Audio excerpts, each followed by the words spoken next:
잠 쉬었으니까 다시 시작하겠습니다. 지금 철공이 철을 숯불에 불리고, 이게 이제 앞에 말씀드렸듯이, 앞 시간에 말씀드렸듯이 이제 그냥 단순한 숯불로 생각하지 마시고, 왜 단순한 숯불로 생각하지 말라는 얘기면, 뒤에 보면 매로 치고 강한 팔로 관린다는 말이 나오거든요. 그래서 이제 여기서 풀무를 얘기하는 거예요.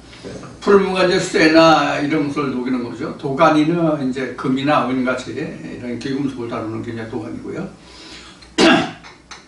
이제 도가니는 아주 작은 노가 도가니다, 이렇게 볼 수도 있겠네요. 그렇게 얘기할 수도 있네요. 자, 철공은 철을 숯불에 불리고, 숯불에 불린다는 쇠가 불어나진 않죠. 쇠를 이렇게 달구고 이렇게 해석하는 것이 아마 쉬울 거예요. 그래서 쇠를 센 불에, 강한 불에 달궈야만 벌겋게 수치란다. 쇠가 익었다고 그래야 되나, 열을 받았다고 그러나, 열이 맞춰서 매를 치거나, 여기 매를 나오는데, 매를 치거나 망치를 쳐서 모루에 놓고 쳐서 이제 자기가 만들고자 하는 이제 형태로 만들어가죠. 그것을 이제 여기서 말하고 있는 거죠. 철을 숯불에 불리고 매로 치고, 매는 이게 망치입니다. 망치인데, 망치는 조그만 게 망치잖아요. 햄머라고 하면 좀 큰 것도 있고요. 근데 이제 매는 아주 큰 거, 사람이 이제 장장이 힘겹게 어깨너머로 두 팔로 돌려 쳐야만 움직일 수 있는, 그게 이제 매죠. 매로 치고, 쉽게로 이제 망치예요. 치고, 강한 팔로 관림으로, 관린다는 얘기는 느린다의 뜻이 들어있는 게 관리는 거예요.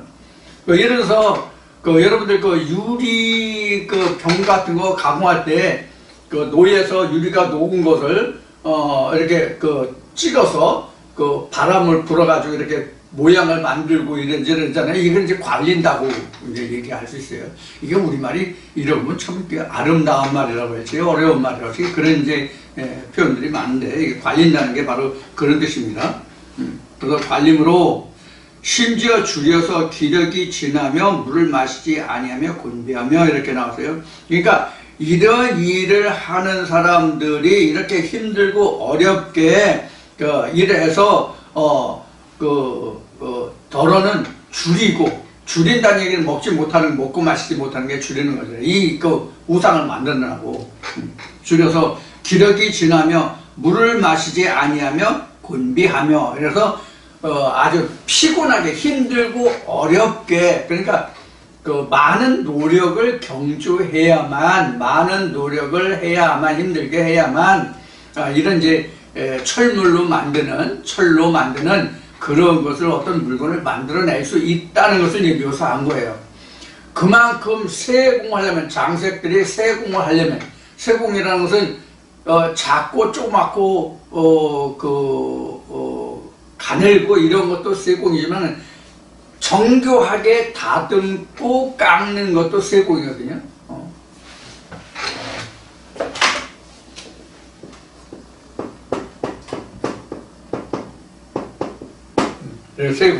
세공을 한다, 이렇게 되거든요. 그래서 줄여서 기력이 지나며 물을 마시지 아니하며 곤비하며, 그러니까 장색들이 이렇게 어떤 물건 하나를 뽑아내려면 상품 가치가 있으려면 정교하게 만들어져야만 상품 가치가 있죠. 이게 무슨 얘기를 하고자 하는지 여러분 잘 들어두세요. 이제 뒤에 다시 설명드릴 테니까요. 하며 13절에 목공은 줄을 늘려서 재고 붓으로 긋고 대패로 밀고 정교로 그어 사람의 아름다움을 따라 인형을 새겨 집에 두게 하며, 이렇게 나왔어요. 이제 앞에는 쇠에 관한 것이고 뒤에는 뒤에는 이제 나무에 관한 거예요. 그래서 나무를 이제 깎고 다듬는 세공은 우리 먹줄 뛴다고 그래요. 전에는 여자들 버섯 모양과 같은, 버섯을 모르는 사람도 있을지 모르겠네. 요새 하도 버섯을 보기 어려우니까. 버섯도 옛날 제가 어린 시절에 신던 버섯은 지금은 잘 눈에 안 띄는 것 같아요.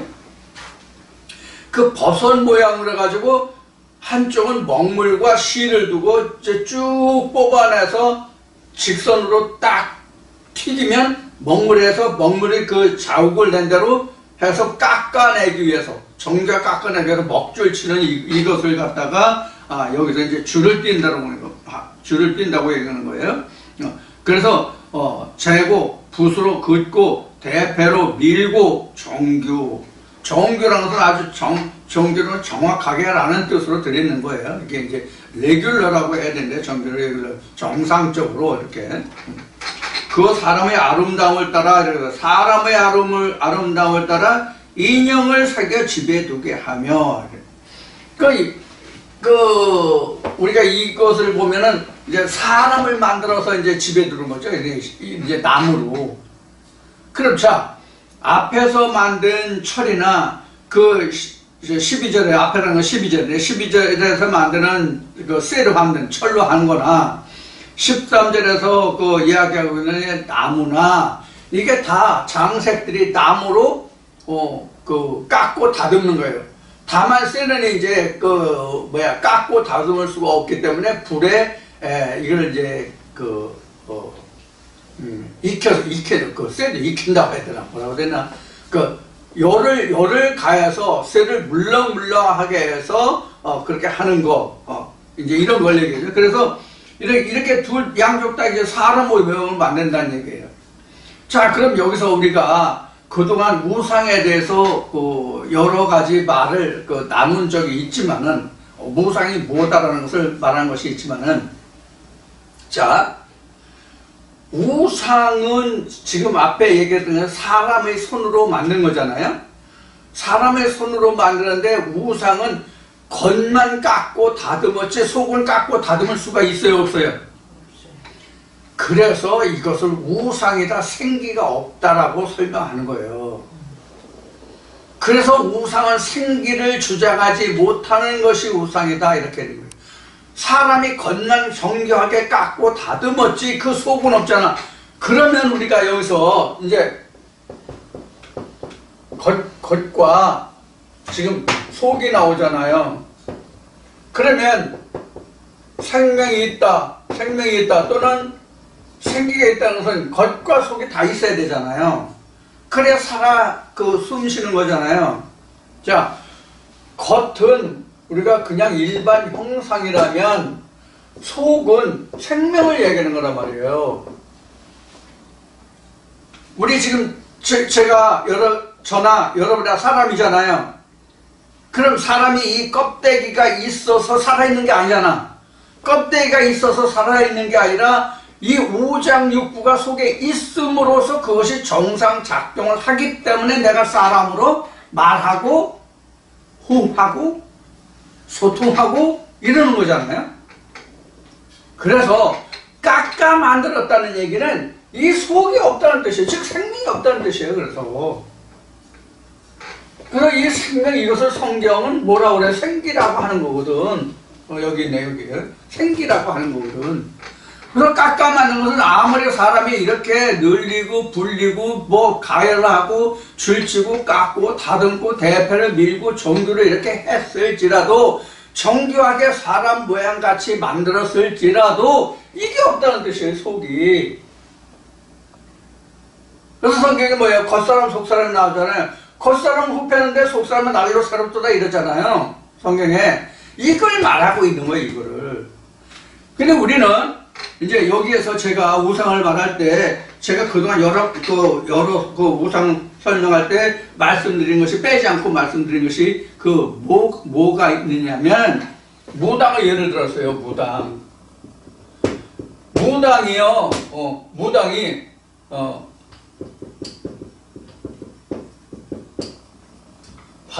배운 무당, 받은 무당, 이런 둘을 말씀드렸죠. 지금 성경에서 말하고 있는 우상은 배운 무당이에요. 이게 성경이 말하는 우상이에요. 성경의 우상. 무당으로 말하면 배운 무당이 성경에서 말하는 우상이라고. 이 배엄무당은 학문적으로 그 논리적으로 이렇게 해가지고 배엄무당이 논리적으로는 더 사람의 마음을 홀린다고 그럴까? 꿰뚫는다고 그럴까? 사람의 감정에 호소한다고 그럴까? 이런 게 있단 말이에요. 여러분들도 저 유튜브 채널에 지금 그 무당들 나오는 게 많이 있어요. 보면요. 무당들 나오는 게 많이 있는데, 뭐, 연예인들이 뭐, 어떠고 저쩌고, 정치인들이 뭐, 어떠고 저쩌고, 무당들의 그 얘기가 유튜브에 심심찮게 저게 나와 있더라고. 근데 이 배움무당 아니고 받은 무당들, 자기 탓나는 신굿 하는 사람들, 이런 사람들은 그냥 가까워시 있는 그대로 얘기해요. 틀리면 틀리고 맞는 대로 자기가 본 거 그대로 얘기한다고. 그러니까 자기 신이 말하는 걸 자기가 섬기는 그 신이 말하는 것을 그대로 얘기하는 거지. 근데 이 배움무당들은 자기가 학술적으로 연구하고 배운 거 그대로 논리적으로 얘기했더니 이 사람들은 어떤 예를 들어서 사주관상이라든가 뭐 이걸 본다고 하면 그 틀에 의해서 똑같이 얘기한다고. 배움무당은 어느 사람에게 가든지 간에 똑같이 얘기한다고. 근데 받은 무당은 자기가 받은 그대로 다 얘기해. 틀리든 맞고 관계없어. 그래서 우리가 이 앞에 나외엔 다른 신이 없다고 그랬지만 성경에도요 이 받은 신이 하나님의 이름으로 나오는 이 신들이 똑같은 신들이 아니라고. 받은 신도 성경에서도, 예? 성경에도 받은 신이 똑같지가 않다고. 이걸 우리가 성경에서 알아야 돼요. 그래서 예를 들어서 성경에도 무당이 나오잖아요. 가장 대표적인 게 사울이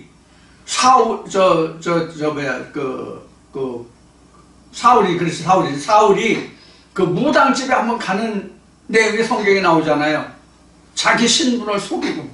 근데 하나님 신이 그걸 다 알려주잖아요. 하나님 신이 그 무당에게 임해서 야 이만저만한 사람이 오는데 그 사람이 이렇게 해서 오는데 그 사람이 이런 사람이라고 다 얘기해 주잖아요. 이게 신의 역사라고 이게 받은 무당이에요. 신을 받아서. 그래서 성경에서는 예수가 말한 것이 그 하나님이 말씀으로 거룩하게 해서 말씀으로 보냄을 받은 자가 하나님께로부터 왔다는 말을 너희가 왜 참남하다고 하느냐 하는 말이 이런 말이라는 거예요. 그래서 유일하신 참 하나님이라는 말이 나온 거라고. 그래서 우상이라고 하는 것은 이렇게 사람의 형상을, 사람의 아름다움을 따라 인형을 새겨 이렇게 되는데, 인형이라는 뜻이 뭐예요? 아무리 아름다운 사람의 모양을 따라 만들었을지라도 인형이거든, 인형. 인형이 뭐예요? 사람의 모양을 따라서 만든 형상이라는 얘기 인형이잖아요. 그럼 성경에서 사람이라는 정의를 우리가 따져봐야 된다고.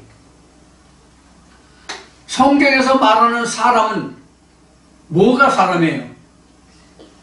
성경에서 말하는 사람이 뭐가 사람이냐고. 예수 외에는 사람이 없어요. 예수 외에는 사람이 없다고. 성경에서 말하는 인자 외에는 사람이 없다고. 즉 하나님의 아들 외에는 사람이 없다고. 성경에서 나머지는 다 짐승이라고. 그래서 뒤에 이제 그 딜스나무도 나오고 상수리나무도 나오고 백향목도 나오는데, 이 나무들이 다 앞에서 우리가 이제 앞에서 설명했지만 이 나무들이라고 해놓고 이것을 영어에 보면 뭘 짐승들이라고 또 비스트라고. 이미 공부해서 기억하시는지 모르겠지만 이미 공부했다고. 그러니까 여기서 뭐 백향목이다, 딜스나무다, 상수리나무다, 이런 나무들이 나왔는데, 이 나무들이 다 뭐냐 하면 다 사람을 이야기하는 거라고. 우리 대표적으로, 거기까지 아직 안 갔나? 14절에 이제 나오네. 앞에 이제 철을 거로 끝나고 이제 뒤에 이제 그 나무들이 나오는데, 그 이용하는 나무들이 백향목, 디르사나무, 상수리나무라는 얘기예요. 이 디르사나무가 뭐냐면 삼나무거든요. 삼나무. 우리 삼목.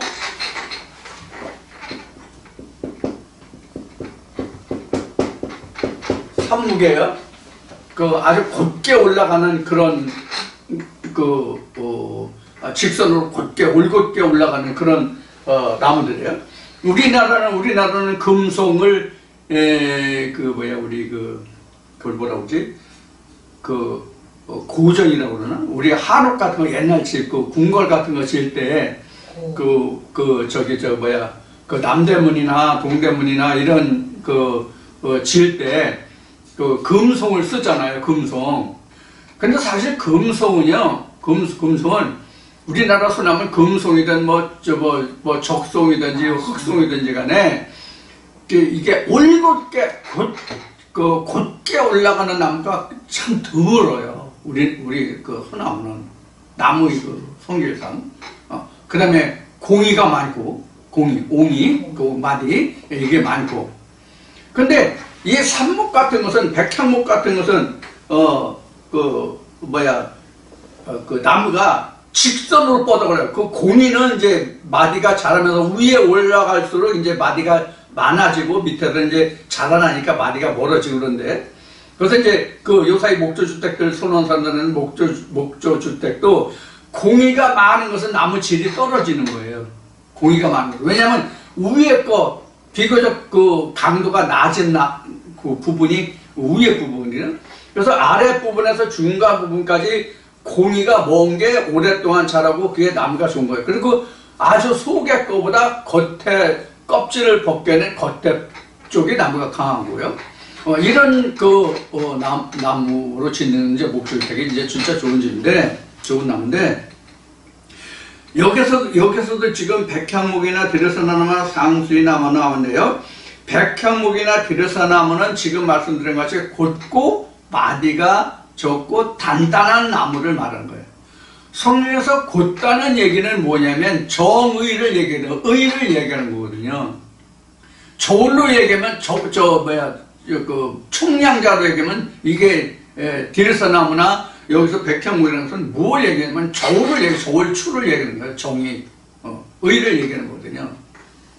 그 다음에 상수리나무가 나오는데, 이 상수리나무는요, 그냥 우리가 단단한 나무, 튼튼한 나무, 원목은 베어지더라도 뿌리에서 다시 순이 나는 이러한 특성으로만 생각할 것이 아니라, 우리가 창세기에서 아브라함이 갈대아 우르에서 하나님 음성을 듣고 맨 먼저 가나안 땅에 가서 자리 잡은 것이 상수리나무 아래로 되어 있잖아요. 이 상수리나무는 뭐를 상징하기도 하냐면요, 하나님을 상징하게 돼요. 견고하고 든든하고 튼튼한 힘의 상징으로 상수리나무, 첨나무를 얘기하거든요. 그래서 상수리나무도 상수리나무라고 하는 것은 단순히 그냥 우리가 상수리가 맺히는 그런 나무가 얘기하는 게 아니에요. 힘의 원천, 상수리나무, 참나무가 힘의 원천을 얘기하는 거예요. 하나님을 의지하는 거예요. 그러니까 하나님이 계신 곳에 아브라함이 거기에 진쳤더라, 그런 뜻이에요. 하나님 음성을 쫓아서. 자, 그래서 여기에서 백향목이다, 디르사나무다, 상수리나무다 이런 것을 취했다는 얘기는 쉬운 얘기로 하면 제가 어떤 교회에 홍길동 목사가 심하는 교회에 출석했는데, 제가 성경에 대해서 모아서 가끔씩 뭐라고 그럴까, 실없는 얘기를 한다고 할까, 점괘를 얘기한다고 할까, 신기 있는 얘기를 한다고 할까. 그러면 당신은 이러니까 너는 당신은 목사감이야, 뭐감이야 해가지고 신약 해봐, 이런 걸 얘기하는 거예요. 다 그런 사람들이 대부분 신학해서 목사 안수를 받아가지고 목회를 하잖아요. 그런 사람들이 상당히 많잖아요. 물론 정규 대학교를 가려고 하다가 실패해서 신학을 한 사람들도 많이 있더라고. 근데 대부분 자기 나름대로 주변에서 또 너는 뭐 목사 아들이니까 너는 목사가 돼야 돼. 너는 이러한 뭐가 있으니까 너는 뭐 이런 쪽으로 뭐 해서 너 소명 사명이 있으니까 너는 사명자가 돼야 돼. 이런 거 많이 있잖아요. 여러분들 교회 다니시면서 많이 겪었잖아요. 제가 겪었으면 여러분들도 겪었겠죠. 그러한 부류에 속하는 사람들이, 즉 당신은 사명자야, 목회를 해야 돼, 이런 말을 듣고 그런 사람들이 신학을 했다면 그런 사람들이 여기에 말하는 디르사나무, 상수리나무, 백향목 여기에 해당되는 사람들이, 이것을 신학을 가면 청교하게 깎고 닫은 거예요. 왜? 신학의 틀이 있잖아, 틀. 그게 앞에 얘기한 종교예요. 종교로 그 사람의 형상을 따라, 사람의 모양을 따라 이렇게 얘기한 거예요. 이거는 본론이 없기 때문에, 이게 다만 쇠와 그 나무로 깎고 다듬은 천하여장군, 지하여장군, 천하대장군, 지하여장군, 석불, 이런 것만 생각하는 거라고, 이런 것만. 근데 성경에서 말하는 이거는 다 사람이라고. 신학자들이 이런 걸 정교하게 다듬어서 만들잖아요. 그러니까 우상은 자기가 우상이 아니라 자기는 우상이 아니야. 절에 있는 부처가, 돌상이, 그 부처가 나무로 깎은 이런 것만 다 우상이야. 교회 목사들이 보는 대부분의 우상이라는 거고, 그렇지 않은 목사들도 많이 계시지만, 그래도 진짜 우상이라는 것이 무엇인지를 모르는 목회자들이 제가 봐서는 99.9%예요. 심지어는 하나님의 말씀을 증거한다고 하는, 나름대로 성경의 말씀을 신을 받아서 한다고 하는 사람들조차도 이 우상에 대한 것을 확실히 모르는 사람들이 너무나도 많다고요. 제가 주변에서 보면. 그러니까 자기가 우상인지도 몰라. 자기가 우상인지를 모른다고. 물론 저도 내가 우상이 돼 있는 줄은 모를 수 있어요. 나는 우상이 아닐지라도 이 말씀을 듣는 여러분들이 나를 우상으로 생각하는 사람도 있을 수 있는 거거든요. 이거는 서로가 서로를 위해서 굉장히 경계해야 될 부분이에요. 한 비근한 예로 얘기하면, 그 사람이 하나님의 보냄을 받은 사람인지 아닌지를 구분하는 그 예를 한번 얘기한 적이 있는데, 자기 자신으로 인해서 구원을 받고 자기 자신으로 인해서 뭐 어쩌고 저쩌고 그러면 다 자기가 신이 된 사람이에요. 자기가 신이 아니라니까. 성경이 말씀이 하나님이고 신이지, 그것도 표면적과 이면적이 있지만, 인간 자체는 신이 아니라고. 신의 부림을 받는 자지. 그러니까 증인이다, 종이다, 이렇게 성경은 증거하고 있는 거잖아요. 우리가 이런 것을 진짜 같은 말일지라도 우리가 조심 없이 들으면 안 돼요. 우리가 성경에서는. 그래서 여기 14절에는 그는 뭐냐면 장색들을 얘기하는 거예요. 그는 혹 백향목을 베이며 혹 디르사나무와 상수리나무를 쳐요. 혹 삼림 중에 자기를 위하여 한 나무를 택하며, 이게 더 직설적이네. 자기를 위하여 한 나무를 택하며, 그러니까 자기가 자기 목자를 세우는 거야. 하나님의 목자가 아니라 자기가 자기를 위하여 한 목자를 세우는 거야. 너는 나를 권하라, 나를 따뜻하게 하라, 나를 원하라, 이러는 거야. 그래서 자기를 위하여 한 나무를 택하며, 한 나무를 택한다는 게 진짜 나무를 택하는 게 아니에요. 교회 다니는 사람, 하나님 믿는 사람 왜 나무를 택해? 정신 나갔나? 한 나무를 택하며, 한 사람을 택하며, 그런 뜻이에요. 택하며, 혹 나무를 심고 비에 자라게도 하나니. 여기서 나무를 심는다는 얘기는, 요 녀석은, 요 놈은 싹수가 있어. 얘는 이렇게 키우면 잘, 부려먹을 수 있겠어, 잘 일할 수 있겠어, 이거예요. 그래서 이렇게 나무를 심고 비에 자라게 하는 이 비라는 것은 그 늦은 비가 이른 비 여호와의 그 은혜의 비 뭐 이 성경에 많이 나오잖아요. 이 비를 말하는 물의 근원. 하나님 물을 15절에 물을 이 나무는 사람이 화목을 삼는 것이오늘. 화목이라는 것은 불 떼는 것이 화목이잖아요. 불 떼는 나무가 화목이잖아요.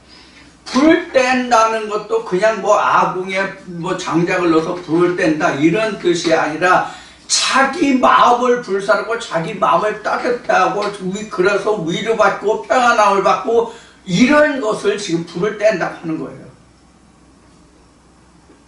그러니까 어떤 나무를 택해서 그 사람이 그 하는 말로서 자기가 위로를 받고 따뜻함을 받고 평안함을 이것이 지금 여기에서 화목을 삼는다는 뜻이란 말이에요. 지금 여러분들도 제 말씀을 들어서 여러분들이 지금 불을 떼는 거란 말이에요. 내가 여러분들에게 화목이 되는 것이 그러니까.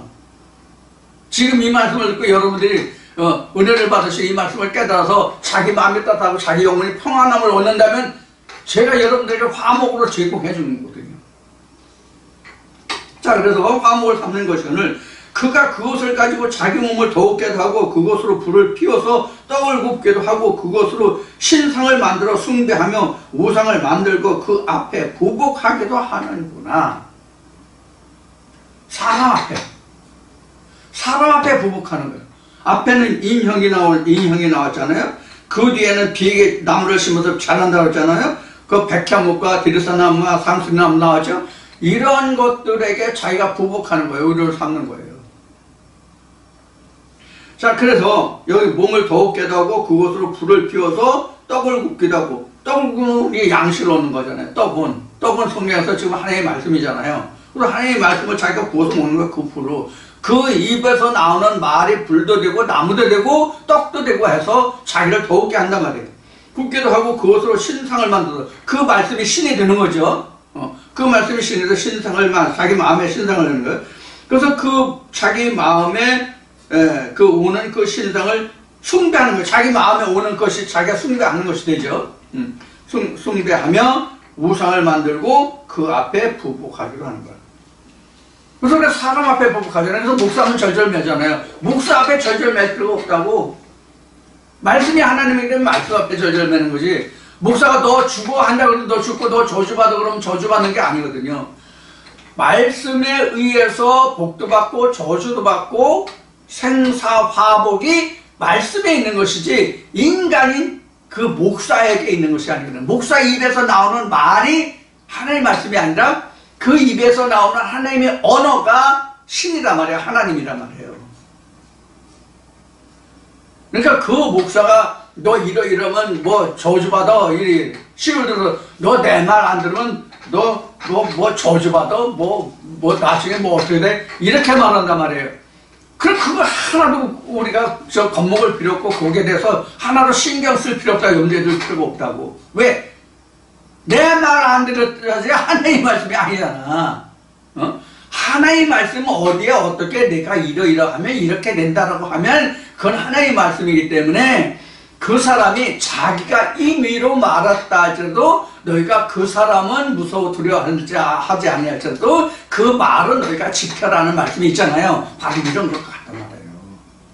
우리가 이런 것을 그냥 그런 그 상황이 닥쳤을 때 어떤 그런 목사가 있다고 할 때 그것을 자기 말이냐 하나님의 말씀이냐에 따라서 두려워하느냐 아니하느냐가 그 자리에서 바로 판별이 나야 된다고.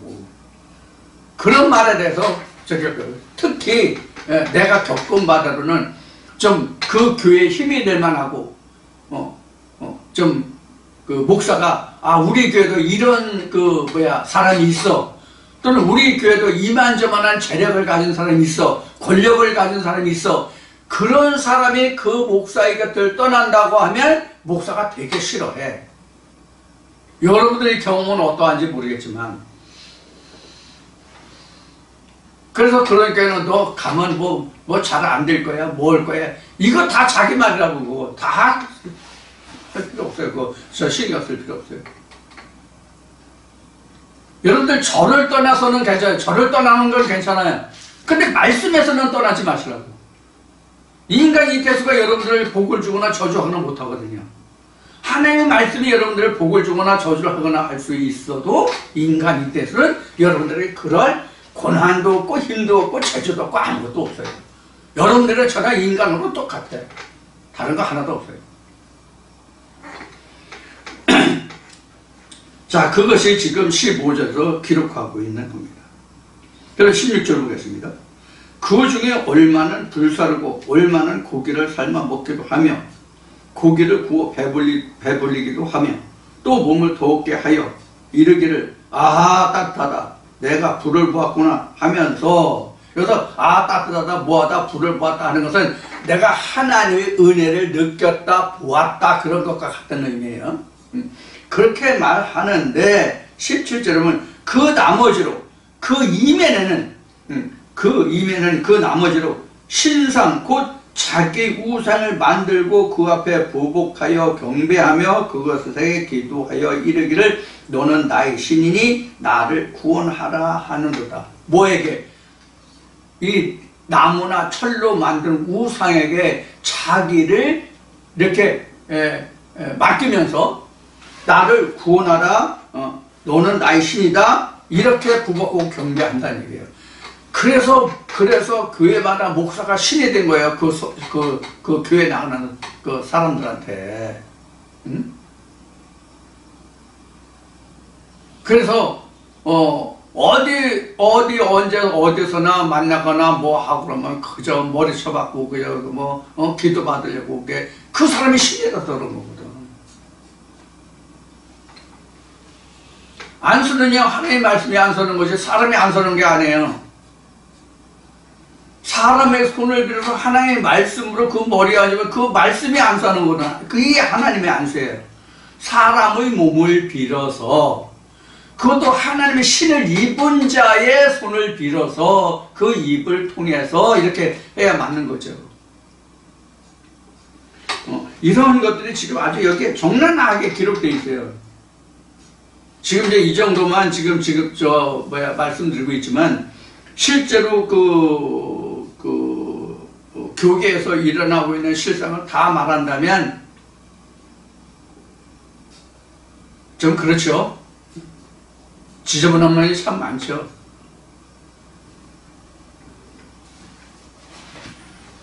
자, 그렇고 18절부터 보겠습니다.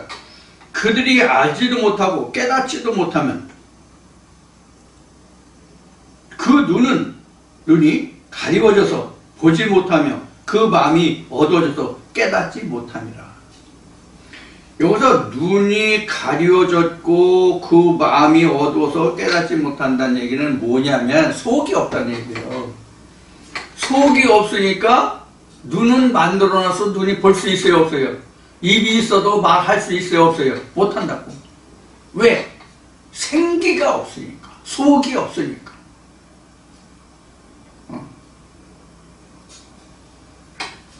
그래서 우리가 정교하게 만들어진 이러한 신들은, 만들어진 신들은 아무리 자기가 정교로 깎고 다듬고 손질해서 아름다운 사람의 모양으로 만들어 놨지만 그 속에는 도대체 생기가 없어 생기를 주장하지 못하기 때문에 눈이 있어도 귀가 있어도 마음이 있어도 보고 듣고 깨닫지 못한다 이렇게 나온 거라고.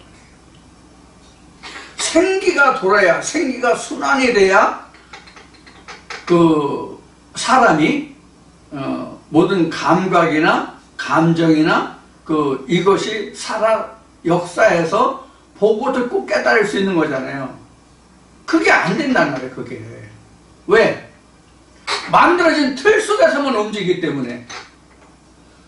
우리가 실제로 의사들이 의학으로 공부한 것 의해 신체에 어떤 병이 오면 그걸 알아요 몰라요?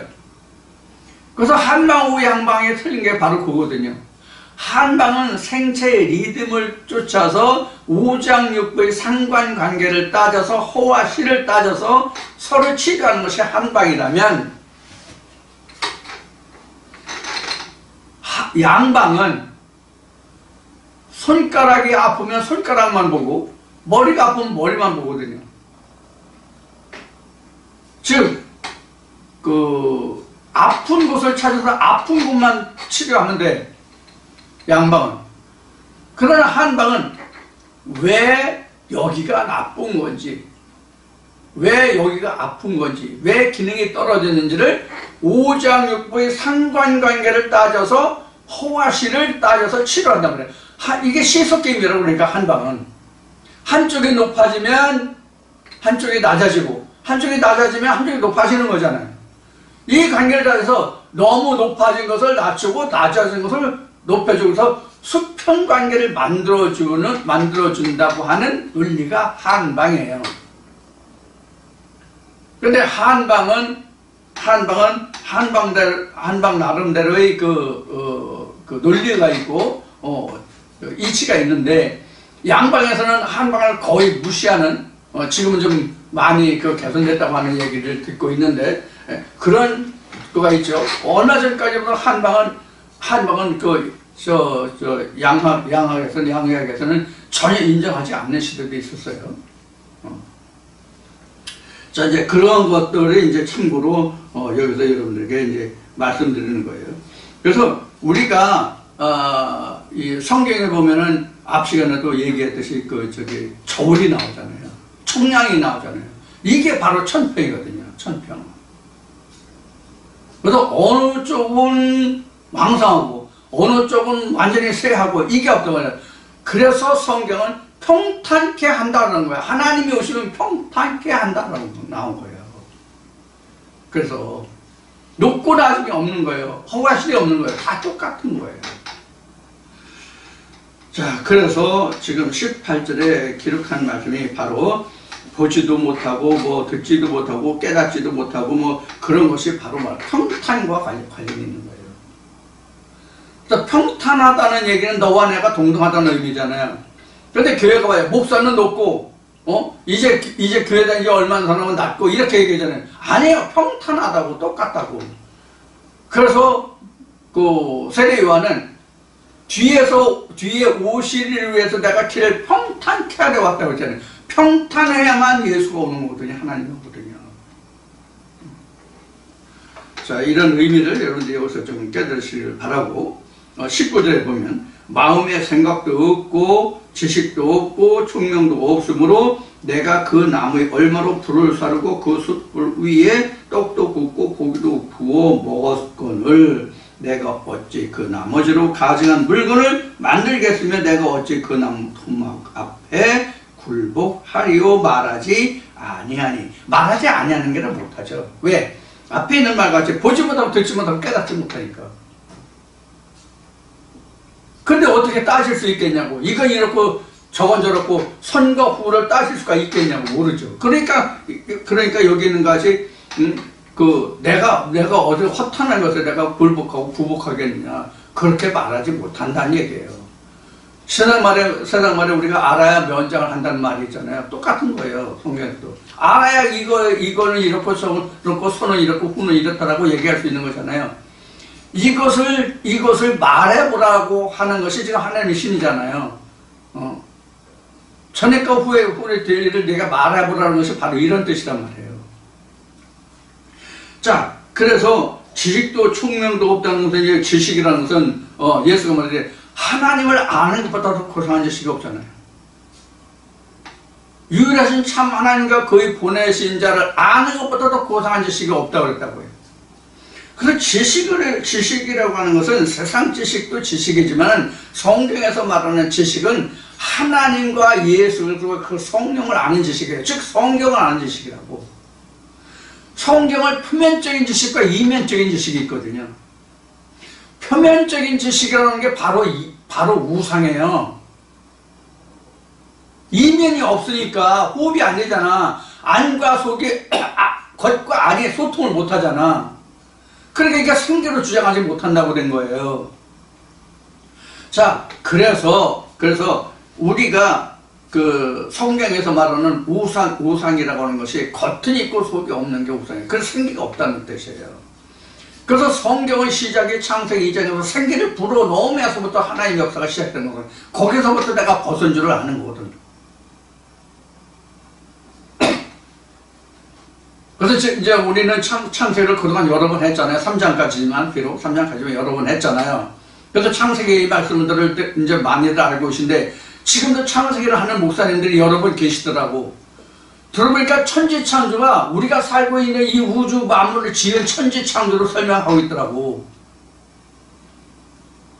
그러면 성경 곳곳에 특히 요한계시록에 새하늘과 새 땅이 항상 하나님 앞에 있다고 되는데, 그럼 오늘도 내일도 그럼 항상 이 지구가 우주 덩어리가 또 생겨? 어디에 생겼다는 얘기야?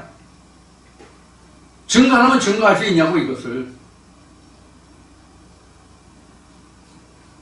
지금 천지창조를 놓고 말하면 그 말에 대해서 자기가 은혜를 받고 아 그렇구나라고 깨달아서, 그럼 여기 있는 것이 그것이 무엇인지 자기가 맛땄다고 떡도 만들어 먹고 고기도 구우고 몸도 땄고 은혜를 입었어. 그럼 그것이 뭔지 증명하려고 하면 여기 뒤에 뭐지 내가 그것을 우상으로 내가 거기에 굴복하겠냐 이런 말을 하면은 이게 앞뒤가 맞냐고요. 지금 제가 말하는 것이 어떤 내용인지 여러분들 이해를 하시는지 모르겠어요.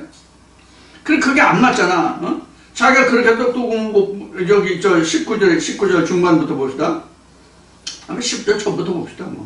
마음에 생각도 없고 지식도 없고 총명도 없으므로, 그러니까 하나님의 지식이 없다는 얘기예요. 하나님 아는 지식이 없다는 얘기예요. 한마디로 얘기해요. 그래서 나무에 얼마로 불을 사르고 그 숯불에 떡도 굽고 고기도 구워 먹었거늘, 그러니까 은혜를 받았다는 얘기예요.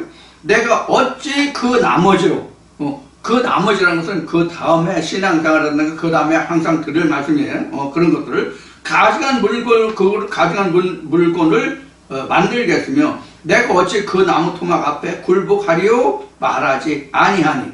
그래서 자기가 굴복하면서도 내가 거기에 굴복하겠다고 말하지 않는다는, 이는 자를 먹고 미혹한 마음에 미혹되어서 스스로 그 영혼을 구원하지 못하며 나의 오른손에 거짓 것이 있지 아니하냐 하지도 못하느니라. 따져보죠. 그 사실 여부가 진실 여부가 어떤지를 따져보지 못한단 말이에요. 자기가 그날 듣고 보고 느낀 그것으로 족하다는 얘기와 같은 얘기예요. 이 얘기는 따져보지 못한 얘기는. 고기도 먹고 고기도 구워 먹고 몸도 땄다고 뭐 이제 했잖아. 쉬운 얘기로 은혜를 입었단 말이야. 아 오늘 말씀 좋아서 잘 들었어. 아 그러지 하나님이 천지창조를 이렇게 하시지. 그래서 내가 이 세상 살고 있지. 그러니까 감사하지. 그러면서 여기 가증한 물건을 만들겠냐고. 자기 지금 네가 자꾸 그런 말로 가증한 물건을 이미 만들었는데도 내가 가증한 물건을 만들겠냐고 얘기하잖아. 응? 가증한 물건을 만들겠으면 내가 그 나머지로 내가 어찌 그 나무 토막 앞에 굴복하리요. 이렇게 말하지 않는다. 그렇게 말해야 하는데. 그러니까 이런 얘기예요. 내가 여러분들에게 이 말씀을 드렸잖아요. 근데 성경에 입각해서 이 말씀을 듣고 하나님 말씀에서 전후 사정을 앞뒤 사정을 이렇게 사실하여 보니까, 하나님 말씀에 입각해서 이렇게 보니까 그 말씀이 아니야. 그때 당시 은혜를 입은 것 같고 내가 마음이 따뜻하고 이렇게 은혜를 입은 것 같은데 아닌 거야. 그러면 그것을 따져보고 사실을 확인해 봐야 되는데 그러지 못한다는 얘기예요. 그러면서 하는 말이 내가 거기에 내가 내가 왜 우상에게 부복하겠으며 굴복하였으며 이렇게 말한다는 얘기예요. 이게 왜 그래요? 하나님 아는 지식과 총명이 없기 때문에요. 깨달은 게 없기 때문에 그래요. 아는 게 없기 때문에 그래요. 뭐에 대해서? 말씀에 대해서, 성경에 대해서, 하나님에 대해서, 예수에 대해서, 성령에 관해서. 그러니까 우리가 똑같은 말씀을 들을지라도 내가 그냥 듣는 것으로 끝나지 말고 방금 말씀드렸듯이 이건 이렇고 저건 이렇고 선후 앞뒤 사정을 성경 말씀이니까 그래서 따져보고 이 말씀이 확실한지 아닌지를 사실하여 보라고 말씀드리는 이유가 바로 여기에 있는 거예요. 아, 저 목사는 진리 목사니까 진리만을 말하는 사람이니까 하나님의 생명의 말씀을 증거하는 사람이니까 거기에는 하나도 거짓되고 틀린 것이 없을 거야. 이렇게 전제하면 안 된다고. 저도 사람이에요. 틀리게 말한 것이 그동안 수없이 많을지도 몰라. 나는 참이라고 하나님의 음성이라고 전했는데 그게 틀렸을지도 몰라. 그래서 우리는 세상 말에 돌다리도 그냥 건너지 말고 어떻게 해라? 두드려보고 건너라는 말이 있는 거예요. 그래서 여러분들에게 돌다리도 두드려보고 건너라는 의미가 사실을 확인하여 보라. 하나님과 대면하여 말해보라는 얘기, 변론해보라고 얘기하는 거예요. 그래서 내 떡을 만들어라. 그래서 내 떡을 만들어. 내가 만들 수 있는 떡이 무엇인가를 만들어 보라고 얘기해요. 내가 만들어서 먹어본 떡이 참이에요. 그 뭐 단계별로 다르긴 하겠지만은 누구나 다 똑같은 떡을 만드는 게 아니잖아요. 누구나 다 다윗의 물맷돌과 다윗이 먹었던 그 떡을 먹는 게 아니잖아요. 광야에서 5,000명이 떡을 먹었을 때는 다 똑같은 떡을 먹지 않은 것 같이, 물론 여기서 똑같은 떡을 먹지 않았다는 얘기는 예수가 똑같은 떡을 주지 않았다는 뜻이 아니라 먹는 사람이 다른 생각으로 먹었다는 얘기예요. 들었다는 얘기예요. 그래서 사실하여 보라는 얘기예요. 내가 혹시 잘못 먹진 않았나. 정상적인 예수 그리스도의 피와 살을 받아 먹었을지라도 내가 내 생각으로 선입견으로 잘못 알고 받은 것은 없는가를 사실하여 보라는 얘기거든요.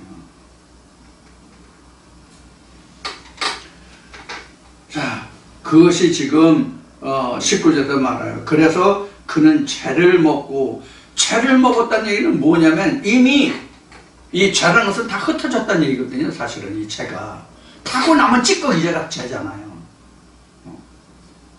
물론 죄가 나쁜 뜻으로만 쓰는 건 아니에요. 제가 예를 들어서 그 희생물을 드릴 때 피는 단에 바르고 콩팥과 기름은 불살라서 그 채태에 버리고 이런 말씀이 있잖아요. 그 희생제물 드렸을 때. 그 죄를 버린다고 하는 얘기는 자기 모든 죄를 다 태워서 불살려서 버렸다는 뜻도 있기 때문에 죄라고 하면 꼭 나쁜 얘기가 아니에요. 근데 죄라는 의미는 그 선에서 타고남고 아무것도 없다는 얘기예요. 흩어졌다는 얘기예요. 다. 그 죄에 대하면 내가 죄가 없어졌다, 태워졌다, 없다라는 의미가 되겠지만은 말씀에서의 죄를 먹었다는 것은 다 부질이 없는 것을, 없는 것을, 아무 속이 없는, 다 타니까 뭐가 있어요? 아무것도 없잖아요. 알맹이가 없는 것을 먹었기 때문에 내가 미혹되고 유혹을 받았다는 얘기거든요. 이게 총명과 지식이거든요. 앞에 있는 총명 지식이거든요. 하나님과 예수가 성령을 아는 지식과 총명이 없다는 얘기란 말이에요. 그래, 하나님을 아는 지식이죠. 그래서 미혹에 대해서 영혼을 구원하지 못하고 자기 오른손에 거짓 것이 있지 아니하냐.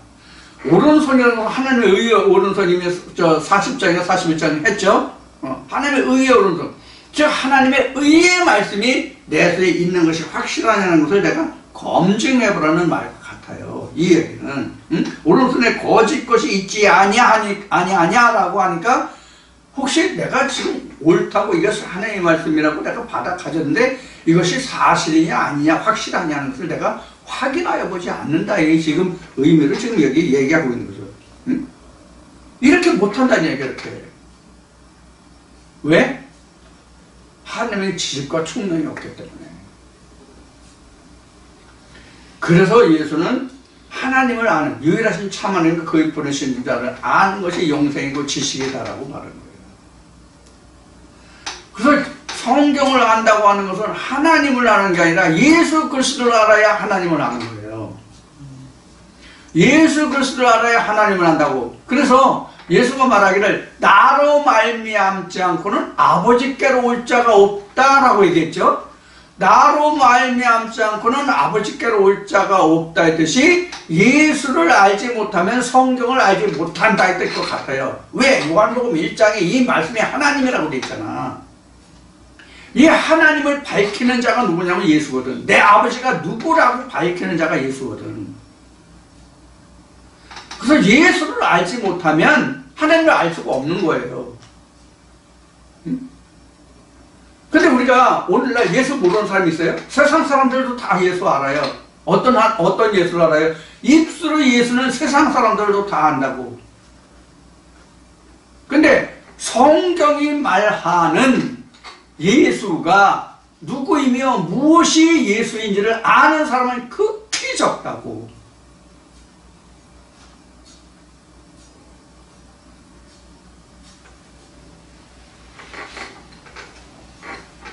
그래서 예수가 말한 지금 인용한 말씀같이 내가 양의 문이고 나로 말미암지 않고는 들어가고 나가면서 양식을 얻지 못한다. 내가 천국의 아버지께로 가는 첩경이다, 지름길이다, 이렇게 이야기하고 있는 거예요. 그런데 지금 말한 것 같이 말로 입술로 예수 모르는 자 있냐고. 세상 사람들은 예수 알아요. 그럼 세상 사람들 예수 아니까 다 천국 가는 거예요? 하나님 안 가요? 아니잖아요. 그 예수를 아는 길이 성경에는 정해져 있단 말이에요.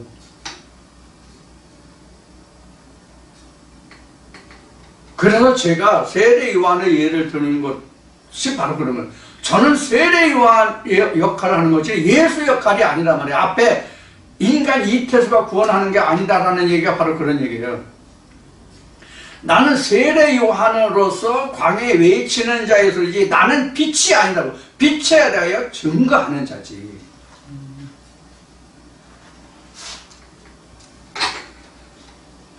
그것이 지금 20절까지 말씀입니다. 오늘 그 이사 44장을 다 끝내려고 했는데 그렇지 못하네요. 앞으로 지금 21절부터 28절까지 남았는데 이 부분만 해도 1시간은 좋게 더 해야 되겠네요.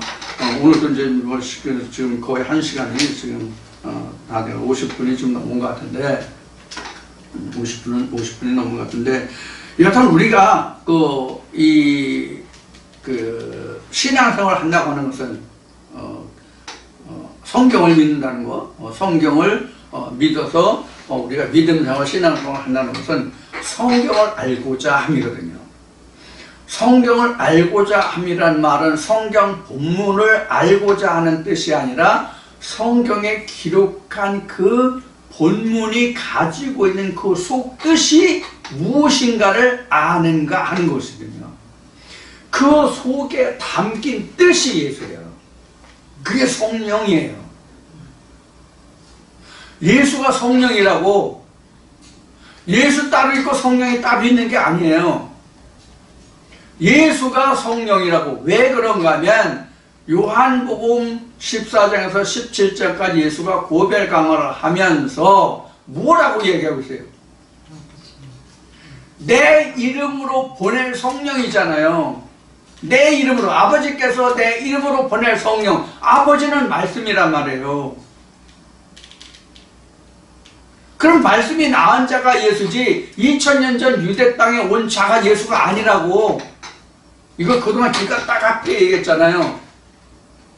앞에 하나님을 얘기했는데 지금 방금 전에 얘기하기를 예수를 알아야 하나님을 안다고 얘기했죠. 그러니까 예수가 누구인지를, 무엇인지 그 실체를 알지 못하면 하나님 모르는 거예요. 그러니까 우리는 예수를 먼저 알아야 하나님을 아는 거예요. 이것을 역사하고 이것을 깨닫게 하는 이가 성령이란 말이에요. 예수 영이라고. 예수 영이 성령이란 말이에요. 예수 영이. 하나님의 실체는 예수고, 이 관계를 영적으로 설명하자면 이것도 또 굉장히 복잡하고 설명이 한참 이제 걸리겠지만, 그래서 지금 우리가 이 말씀을 듣고 있어도 하나님 하는데 하나님이 보이지 않는 하나님이 있고 보이는 하나님이 있어요. 예수도 보이는 예수가 있고 보이지 않는 예수도 있어요. 성령도 보이는 성령이 있고 보이지 않는 성령이 있어요. 이걸 다 알아야 내가 성령, 예수, 하나님을 알았다라고 얘기할 수 있어요. 그때 비로소 나는 하나님의 증인인 거예요. 그만이 신이다라고 내가 증거할 수 있는 거예요. 그래서 성경이 그렇게 간단하지 않다는 얘기를 그래서 하는 거예요. 그럼 왜 성경이 간단하지 않다라고 지금 얘기하느냐? 이렇게 여지껏 그 성경이 6000년 역사라고 신학에서 얘기했는데 6000년이든 6만년이든 6억년이든 그거 차치하고 관계없이 시간이 얼마나 흘렀던지 간에 우리가 하나님의 언어를 하나님의 언어로 이야기해 주지 않았기 때문에 우리가 하나님이 어려운 거예요. 그래서 어렵다고 얘기한 거예요. 우리가 계속 하나님의 언어로만 하나님이 전해져 왔다면 하나님의 언어가 어려울 게 없어요. 성경에 하나도 어려울 게 없다고. 마치 그 나라에 태어나서 그 그 나라의 언어를 사용하는 자가 그 나라의 말을 어렵다라고 하는 사람이 있습니까? 없잖아요. 한국 사람으로 태어나서 한국인으로 살아가면서 한국어가 어렵다고 하는 사람이 있어요? 없잖아요. 물론 학문적으로 들어가면 한글의 맞춤법이라든가 그 어휘라든가 이런 것이 어렵다라고 말할 수 있겠지만은 언어를 구사하는 데는 어려움이 없다는 거예요. 이와 똑같아요, 성경도. 그래서 간단하지 않다, 어렵다라고 얘기하는 것이지 결코 하나님이 어려워서 어렵다는 게 아니에요. 만약에 하나님이 배운 지식인의 것이라면, 세상의 지식으로 배운 지식인의 것이라면 하나님을 다 알아서 천국 갈 수를 과연 며치겠냐고. 다 대학교 나오고 다 대학원 나오고 학사, 석사, 박사입니까? 아니잖아요. 예를 들어서 학사, 석사, 박사가 되어야 하나님을 알고 천국을 가고 성경을 알아서 천국 갈 수 있다고 한다면, 그러면 옛날에는 그런 천국 갈 사람이 아무도 없었잖아. 대학이 없던 시절에는. 이런 문제가 대두되는 거예요. 왜 이 석박사까지 얘기 나오냐면, 여기에 이제 지식과 총명이 나왔으니까 하는 얘기예요. 자, 이런 면면들을 우리가 살펴서 하나님을 아는 지식에 대해서는 세상의 배움과 전혀 무관합니다. 누구나 다 하나님의 언어를 배울 수 있습니다. 하나님은 세상의 지식을 가지고 사람의 잘나고 못남을 가지고 하나님은 어느 자는 택하고 어느 자는 버리고 하는 것이 없습니다. 똑같습니다.